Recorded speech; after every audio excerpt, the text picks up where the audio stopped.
You're watching LTV, Comcast 34 and FIOS 26, Livingston.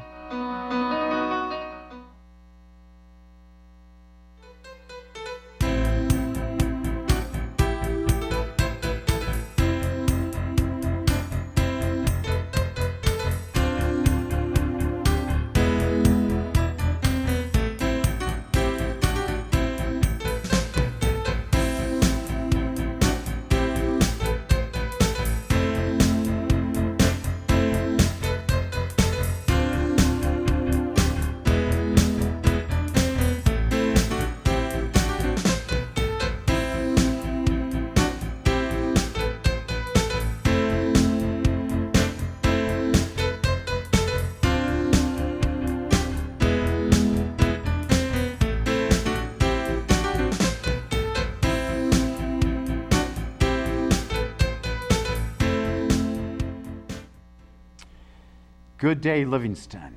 Welcome to this edition of Clergy Corner. I am Dan Martian, pastor at the Presbyterian Church of Livingston and your host. On today's show, please welcome Monsignor Tom Nightingale from St. Philomena's Roman Catholic Church, Susan Gillespie, Reverend Susan Gillespie from Trinity Covenant Church, Reverend Ron DePasquale from the Livingston Full Gospel Church, and Cantor Sharon Brown Levy from Temple Emmanuel. Welcome, my friends. Thank you, Dan. Let's get right to it because we have a lot to talk about with this topic we have, the rise and fall of religion. Sharon, my first question is directed toward you. How has the landscape, the religious landscape, changed in America over the last, I'd say, maybe century?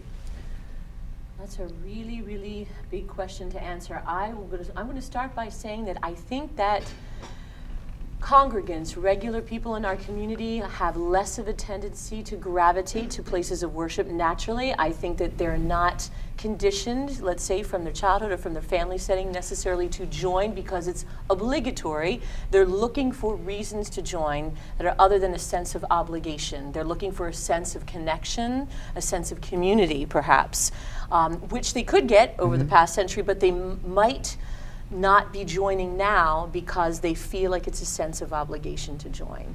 That's my thought. Yeah, and talking about connection and talking about community, has that even changed? Whereas back in the horse and buggy days, I wasn't around then, you know. Back in the horse and buggy days, they didn't travel that much or that far on a Sunday, and Sunday really was their whole community. Now we have the advent of cars, the advent of television.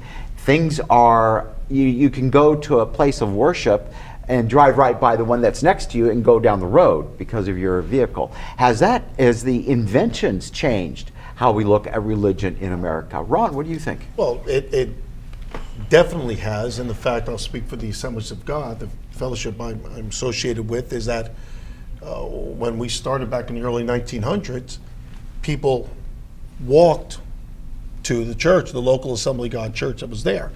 You come almost 100 years later, and now there's very few local Assemblies of God. They're more of a regional feel, where people from other communities, as far out as, you know, for ourselves, we cover, you know, maybe 3 or 4 different counties of people coming into Full Gospel Church right here in Livingston. So it has definitely changed the landscape because in our sense, it's not a community like everybody's from Livingston. Right. You've got different communities that are pouring in to that. So, you know, where it was, you know, oh, it's 3 minutes to get to church. For some people, they take 20 minutes to get to church. And so if their car's not good, if they're tired, if something's going on, they may not, you know, feel that sense of we got to get to church as quickly. So it definitely has been a positive thing, but also has caused some problems too. What about in the Jewish synagogue? Was that, it used to be if you could only maybe have about 10 or 20 Jewish folks that are in a location, then you would set up a synagogue. That'd be your synagogue. Well, Has yes, that I mean, even changed because of the advent of cars? I think that it varies depending on the denomination. For example, I think more so in the Orthodox faith, you're going to find people no matter what century it is, they're going to want to live close to their synagogue and they're going to want to walk because it's a sense of obligation. That piece has not changed, again, depending on the denomination. So you take the liberal sects of the faith, and you'll find that there are actually exceptions for clergy who choose to drive their cars on the Sabbath or a holiday, because that's their way of getting to the place of worship and leading the congregation. You take the regular congregants, everyone is accustomed to driving everywhere. They'll drive from miles around to find that kind of faith community that they're looking for. But then you have to really be able to speak to people, because there's a lot more competition now. There's a lot more that can be offered with modern technology and modern society and modern needs. Do we see that going on in our faith communities today, where it's known as a commuting church, where people do come in from outside the community? Sue, you Oh, at yeah, Trinity absolutely. We're a Covenant. very regional church. We're not just in Livingston. But I think the issue is that locus of authority has changed.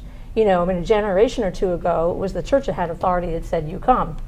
But now we're fully a consumer society, Yep. and we assume that as individuals, we have authority to choose what church or none that we're going to go to. So now, as institutions, we have to appeal to people who make the choice rather than getting to command that people come. Not a bad thing, it's just a change. Yeah, it's almost like we have to entertain too. Well, With that's a the entertainment temptation. that That's a with the temptation. entertainment that goes on, it's almost like the people don't want to come and just hear a sermon and sing some old classic songs anymore. Is that you have to have the avant-garde, you have to have the Lady Gaga or Madonna songs in church.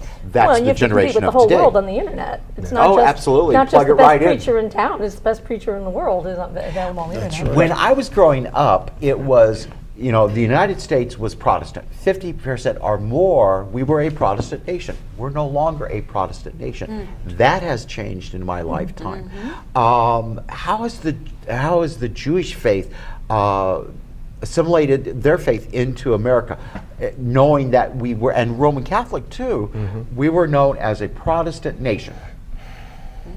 The presidents were Protestant, except for John JFK.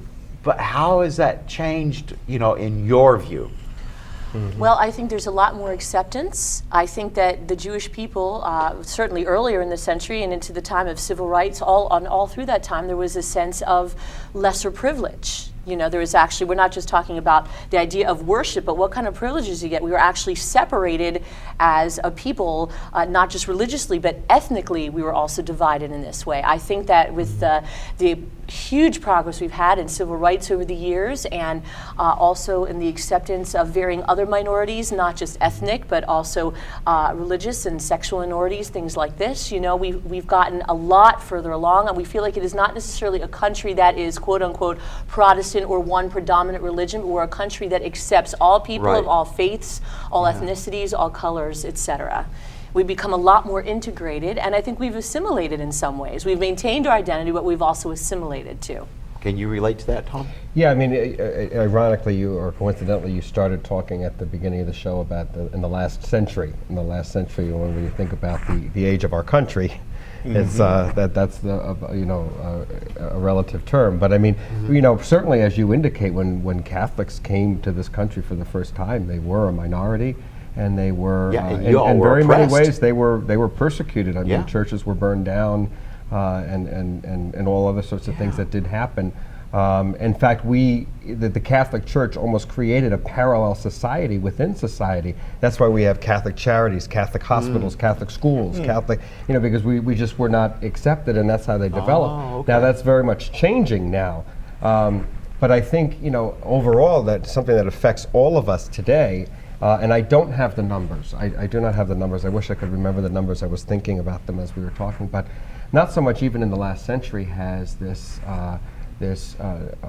dwindling from religion happened.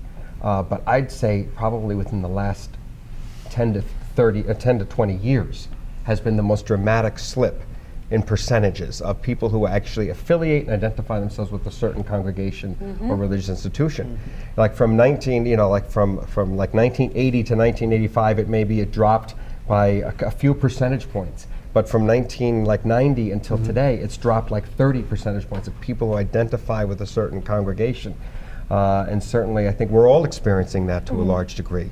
And we're that whole idea that we were experiencing in terms of shopping around. I mean, in the Catholic tradition, we were reasonably stable because we had parishes, and we had parishes in every town. If you lived in Livingston, you went to the Livingston parish. If you lived in West Orange, you went to the West Orange parish. That's not so much the case anymore. They'll go to other towns and they'll float around because they'll shop around. And so not only do we see a decrease in affiliation, but we see a greater mobility that is operating. Well, what about in Catholic schools? Because I see a lot of the parochial schools closing down. Yeah. Because you just can't financially do it anymore. Sure, it just becomes, I mean, there's many reasons, financial and social, that come into play Right. almost immediately, but there are other realities for it too, and the need maybe is not what it was before. Right. And it seems like the statistics, and you know how statistics are, it's just as good as one poll to a next poll. But it seems like one statistics that hold true is that 30 and younger, they seem to be very unaffiliated with faith traditions or faith communities. It's not part of their MO, not part of their vernacular. But it's Sue. not just church traditions, it's institutions in general. I mean, our parents, when they wanted to get together, they created an organization with a board and they had officers. They liked that kind of thing. We liked it less. Our kids aren't in the least bit interested in that kind of thing. They want to form ad hoc committees for something that they want to do. Right. So is the question, the rise and fall of religion, appropriate, or is it the rise and fall of religious institutions? I think that's probably the much bigger question. I don't think God's going anywhere, and I don't think belief is really going anywhere. It's institutions that are having to morph. Right. And how does that affect us? We're clergy. We work in this. This is part of our livelihood. It's part of our job, and we're seeing the decline happen. And it's not a slow decline. It's a quick decline. And we can put, the people don't attend services because football, baseball, the sports, the ballet, the arts, we see that a lot in our area, they aren't of the faith tradition that are moving into our area, because our demographics are changing here in Livingston very, very quick. Somebody said to me there's like 60, and I'm sure there's up to 80 different dialects in the school system here in Livingston. So it's changing at a very fast pace. How are you dealing with all that? One of the things in our church is we had some sort of celebration at Christmas that my wife had put together, and we actually had, which I couldn't believe it, over 20 different nations represented of people that come to our church. And I guess we'd all find multi-ethnic is one of the keys that we're finding, at least in full gospel as other places. And so the question does come up, what would bring all these ethnic groups together? What assimilates them? What puts them all together? I have found that the common denominator has been, for full gospel, I'll speak for us, it has been the love of God and the love of the Bible. Keeping to that and preaching from that and telling people about that. You can have different songs, different ways, different ideas, but as long as that's the common ground, that it's being done, it seems that it at least allows you to connect to a person that's totally different. So we found that is just keeping to that and being steady on that has made a very big difference for us. Sure.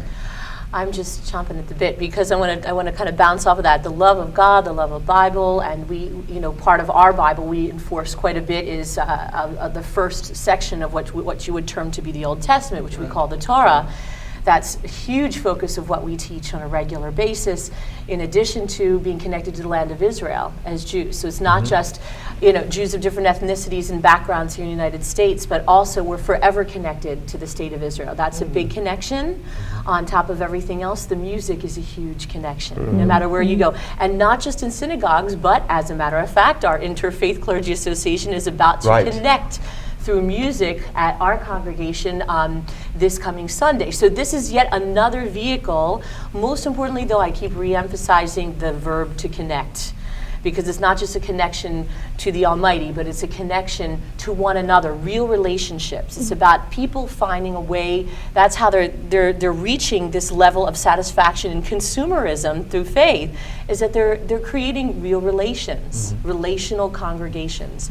That's what's going to sustain us. Lifelong learning is going to sustain us, whether it's connected to Bible or history or culture or society. This can all be tied in to Right. Does that congregational life. excite us? Because I feel a lot of It excites energy me. from it. Yeah, I feel Excites a lot me. But does that excite us? Because what we're talking about is connection, connecting spirit to spirit, heart to heart. We're not talking about institutions. Or keeping the institution alive that pays our paycheck, but we might have to go ahead and look elsewhere or do ministry differently than the way we've done it before. But the big thing is connect. I've been interested in the last couple of days hearing about the atheistic quote unquote church, and they say it's a mega church, and I take homage of that they're calling themselves church. I think assembly is a lot better, assembly of people. But the bottom line is that they feel a need to connect. They feel a need to be in community with one another. They have, Abraham, Martin, and John. No, they wouldn't sing that song because it deals with Abraham. I know. Yes. But, or they wouldn't do, Sweet Lord by George Harrison either. But they would do like Stand By Me or Lean On Me or some of the other YouTube music that's inspirational. They would have inspirational talks and things of that nature. But it's the important part is the people would be connecting, and the people would become a community, and the people would nurture and share with one another. And maybe that's the way religion is going. It's not so much the doctrine, but it's a lot about the connecting. But I disagree with you. I Please do. actually think that this is the That's why Tom is between us. we're in a for Christians, we're in a great setting now to actually present the claims of Christ, because a couple of generations Right. ago, when everyone thought they were Christian if they weren't Jewish, and then they were therefore assigned to some sort of denomination, people didn't think through what the claims of Christ were, and assumed that by being American that made them Christian. But now that that's off the table, we get to talk about what it really means to follow Jesus. Or what it means to be in the Jewish Yeah, I was religion speaking too. of myself. Right. I mean, we individualize this for individual faiths, but absolutely. I think the other part in terms of dovetailing what you're saying, or Dan, and what Sue came up about, if people are looking for community, and if people are looking for community or the experience of community and connectedness, God, they can look anywhere. They can find it in their schools, they can find it in their workplaces, they can find it in many, many different places. But our connection of our community is the fact that it's a connection with God. That's right. And we've got to foster that connection with God and how it connects us as people. Right, because people are hungry. They're hungry for something. They're thirsty for something. Their lives are not full, and it's that genuine spirit that touches spirit, and that genuine heart that touches heart that goes to the deeper level. We are known as God knows us, as a philosopher said and a theologian said, and that is so true. Our St. Augustine said, our hearts are restless until it rests in Thee, O Lord. Right. So then, jump off what Sue said before, then it's incumbent upon us, if we are trying to establish that deeper connection through the scripture, through what we have, is that we're making sure that we're not candy coating the scriptures. We're not being soft. One of the TV evangelists that I've heard about, one of the complaints against him is that he just talks about happy things. There's no real depth to what is being brought in, and so we actually have the joy to be able to talk people through even the deeper things, but still have that connection with them. Absolutely. One of the things that we love to do at our congregation, is pretty prevalent in liberal Jewish congregations across the United States now, is regular Sabbath morning Torah study. And people will bring, in our congregation, different published editions of the scriptures, and they will debate this on a very positive level, and is debate for a higher purpose. Is people talking and sharing and discussing, and it's become so popular with over 50 people there every single Sabbath morning, and more are coming all the time. Teens are coming, seniors are coming, varying ages are really enjoying this. People like to get into the deeper levels. Absolutely. They don't want no doubt. they don't want to sugarcoat. They want to be able to share, and knowing that they have a voice. Right. Knowing that they have a voice and sharing is very critical And you can't in debate a engaging TV. people. You can't debate a TV. That's what's going to engage You gotta them. go into one-on-one. Right, and that's the relational piece. It's still related to God, but it gives people the chance to feel connected to God through their own individualized voice, and not having someone be the medium for that connection. But also that they need to hear God's voice. Absolutely. Because being a consumer of faith is very interesting when things are going well, but when you're in trouble, you need to hear the authority of God's voice. Absolutely. And it's no fun anymore to be God for yourself at that point. That's right. You know, and that's one thing that we still offer, even though people are not into the institution, they want to know someone who knows God, who can help them find Him. The first question I asked, and that actually it's the only question I asked, is how has the religious landscape changed in America? And we've discussed it amongst ourselves. It's not about institutions anymore. You know, it's not about the social clubs. You know, and in the mainline church in the 50s, the mainline liberal Protestantism, we were known as the social gospels. We were known helping people out. We were known as actually a country club. And a lot of people say this to me, you know, I don't go to church because I don't want to go to a country club. Sharon, you're smiling, so you may have heard the same thing. You know, I think it's Similar right. things, Yeah, I think they're prevalent everywhere. right across the board. You know. But I'm sensing that this is an excellent and a positive time for the faith communities, because now we're really getting down to the nuts and bolts of what it's all about. It's not about the buildings. It's not about keeping the institution alive. It's about the relationship. It's about sharing. It's about opening up the scriptures and discussing them and what those mean to us in our lives.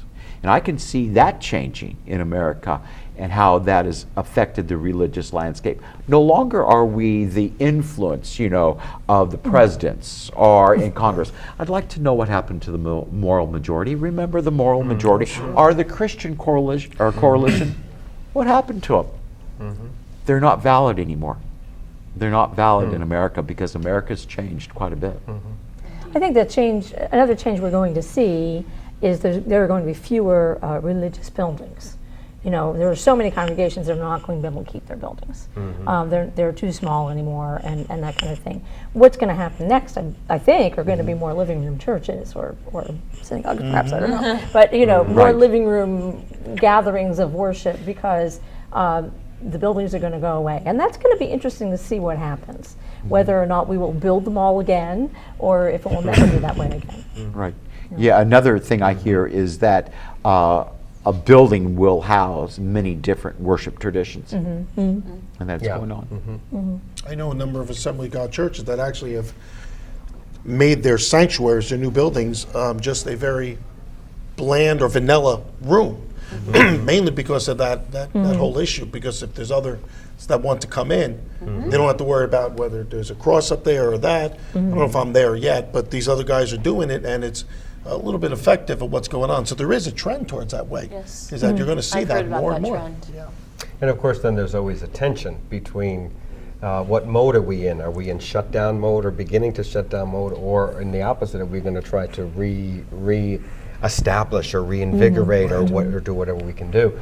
One of the things that we've had in our Catholic tradition since Pope John Paul II is and maybe many of you may have heard of this new evangelization, which has been carried through by Pope Benedict and carried through by Pope Francis, that we need this new evangelization. There was the first evangelization going back to the thing when the people were brought the good news, as we say, and oftentimes we think of them bringing the good news to those who do not believe or do not have the belief.